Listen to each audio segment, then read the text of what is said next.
పాకిస్తాన్ ఆక్రమిత కాశ్మీర్లో చెలరేగిన హింస ఇంకా చల్లారలేదు. తీవ్ర ఉద్రిక్తతలు, అశాంతి కొనసాగుతున్నాయి. ద్రవ్యోల్బణం, ప్రాథమిక హక్కుల నిరాకరణ, పాక్ ప్రభుత్వ అణిచివేత వైఖరికి వ్యతిరేకంగా స్థానిక ప్రజలు భారీ ఎత్తున వీధుల్లోకి వచ్చి నిరసనలు తెలుపుతున్నారు. పిండి, విద్యుత్ ఛార్జీలపై సబ్సిడీలు ఇవ్వాలని, స్థానిక పరిపాలనలో సంస్కరణలు తేవాలని, స్వేచ్ఛా పౌర హక్కులను పునరుద్ధరించాలని ప్రజలు 38 డిమాండ్లతో అల్టిమేటం జారీ చేశారు. ఈ ఆరోపణలను పాక్ ప్రభుత్వం అధికారికంగా ఖండించింది. భద్రతా కారణాల వల్ల కొన్ని ప్రాంతాల్లో తనిఖీలు పెంచామని, సరఫరాలను ఉద్దేశపూర్వకంగా నిలిపివేయలేదని అధికారులు చెబుతున్నారు. పాక్ తీరును భారత్ విదేశాంగ శాఖ తీవ్రంగా ఖండించింది. దశాబ్దాలుగా పాకిస్తాన్ సాగిస్తున్న క్రూరమైన ఆర్థిక దోపిడీ, ప్రాథమిక హక్కుల నిరాకరణ, పరిపాలనపరమైన అణిచివేతకు ప్రత్యక్ష ఫలితమని భారత్ తేల్చి చెప్పింది.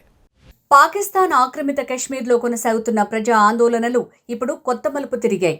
నిరసనలను అణిచివేయటానికి పాకిస్తాన్ ప్రభుత్వం ఆహారం, మందులు, ఇంధనం వంటి నిత్యావసర వస్తువుల సరఫరాలను అడ్డుకుంటోంది.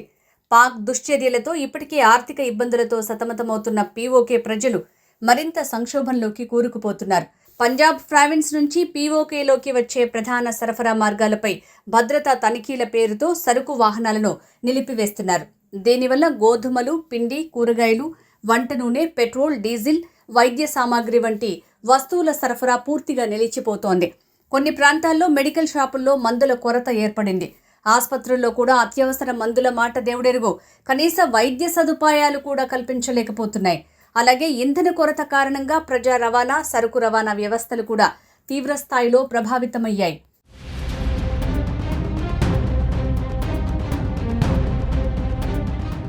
ముజఫరాబాద్ వంటి నగరాల్లో దాదాపు 70,000 మందికి పైగా నిరసనకారులు బైఠాయించారు.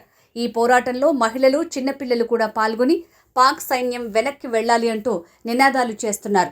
నిరసనకారులకు భద్రతా దళాలకు మధ్య జరిగిన ఘర్షణల్లో ఇప్పటి వరకు దాదాపు 30 మందికి పైగా ప్రాణాలు కోల్పోగా వందలాది మంది గాయపడ్డారు.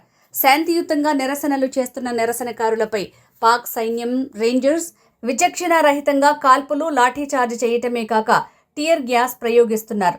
నిరసనలను అణిచివేయటానికి పీఓకే సరిహద్దుల్లో సప్లై ట్రక్కులను నిలిపివేసి ఆహార పదార్థాలు, ఇంధనం, ప్రాథమిక మందులు లోపలికి వెళ్లకుండా పాక్ కక్ష సాధింపు చర్యలకు పాల్పడుతోంది. దీనివల్ల అక్కడ తీవ్ర మానవతా సంక్షోభం ఏర్పడింది. పీఓకేలో జరుగుతున్న అరాచకాలు ప్రపంచానికి తెలియకుండా ఉండేందుకు ఇంటర్నెట్ సేవలను పూర్తిగా నిలిపివేశారు.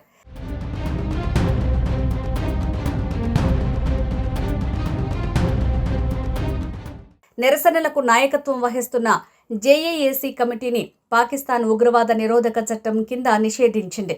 అంతటితో ఆగక నాయకుల తలపై భారీ బహుమతులు ప్రకటించింది.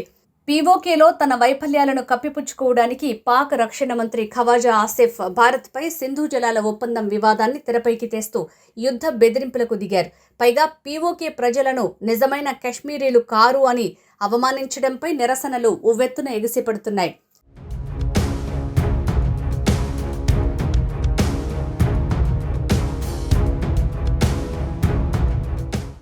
పీఓకేలో ఇప్పటికే ఆర్థిక పరిస్థితులు అంతంత మాత్రంగానే ఉన్నాయి. ఉద్యోగ అవకాశాలు పరిమితంగానే ఉన్నాయి. ఫలితంగా జీవన వ్యయం పెరిగి ప్రభుత్వంపై ఆధారపడే పరిస్థితులు నెలకొన్నాయి. ఈ క్రమంలో ఆర్థిక దిగ్బంధన ప్రభావం సామాన్య ప్రజలపై తీవ్రంగా పడుతోంది. మార్కెట్లలో సరుకుల కొరత కారణంగా ధరలు ఒక్కసారిగా పెరిగిపోయాయని వ్యాపారులు వాపోతున్నారు. కొన్ని చోట్ల ప్రజలు నిత్యావసర వస్తువుల కోసం కిలోమీటర్ల దూరం ప్రయాణించాల్సిన దుస్థితి ఏర్పడుతోంది. పీఓకేలో పాక్ వక్రబుద్ధి చర్యలే ఈ సంక్షోభానికి కారణమన్నది ప్రపంచ దేశాలకు తెలియంది కాదు. ఎన్నో ఏళ్లుగా విద్యుత్ ఛార్జీల పెంపు, అధిక పన్నులు, ద్రవ్యోల్బణం, నిరుద్యోగం, నిత్యావసరాల ధరల పెరుగుదల వంటి సమస్యలపై ప్రజల్లో తీవ్ర అసంతృప్తి పెరుగుతోంది.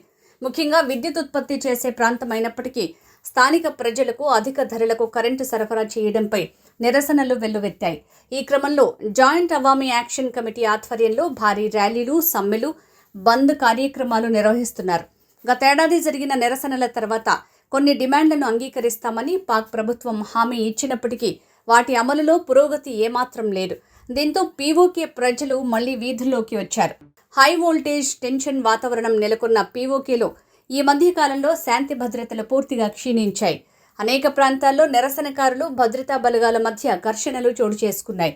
పలువురు ఉద్యమ నాయకులను అరెస్టు చేయటం, సమావేశాలకు అనుమతులు నిరాకరించటం, నిరసనకారులపై కేసులు నమోదు చేయటం వంటి చర్యలు పలు వివాదాలకు దారితీశాయి. ఈ పరిణామాలపై మానవ హక్కుల సంఘాలు ఆందోళన వ్యక్తం చేస్తున్నాయి. ప్రజాస్వామ్య పద్ధతిలో తమ సమస్యలను చెప్పుకునే హక్కును అణిచివేయటం పరిస్థితిని మరింత ఉద్రిక్తం చేస్తుందని హెచ్చరిస్తున్నారు. పీఓకేలో నెలకొన్న తాజా హింసాత్మక పరిస్థితులు అంతర్జాతీయ దృష్టిని కూడా ఆకర్షిస్తున్నాయి. కశ్మీర్ అంశాన్ని ప్రపంచ వేదికలపై ప్రస్తావించే పాకిస్తాన్ తన నిర్బంధంలో ఉన్న పీఓకే ప్రజల అసంతృప్తిని ఎదుర్కోవటంపై మాట మాత్రానికైనా ప్రస్తావించకపోవటం విడ్డూరంగా ఉందంటున్నారు అంతర్జాతీయ నిపుణులు. ప్రజలు కనీస అవసరాలు, ఆర్థిక సమస్యలను పరిష్కరించకుండా కఠిన చర్యలకు పాల్పడితే మరింత సంక్లిష్ట పరిస్థితులు తలెత్తే ప్రమాదం ఉందని హెచ్చరిస్తున్నారు.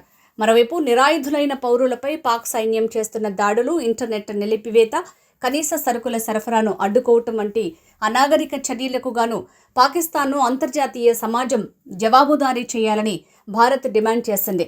పీఓకే ఎప్పటికీ భారతదేశంలో అంతర్భాగమేనని, దానిని తిరిగి స్వాధీనం చేసుకోవటం తమ జాతీయ సంకల్పమని భారత విదేశాంగ శాఖ స్పష్టం చేస్తోంది.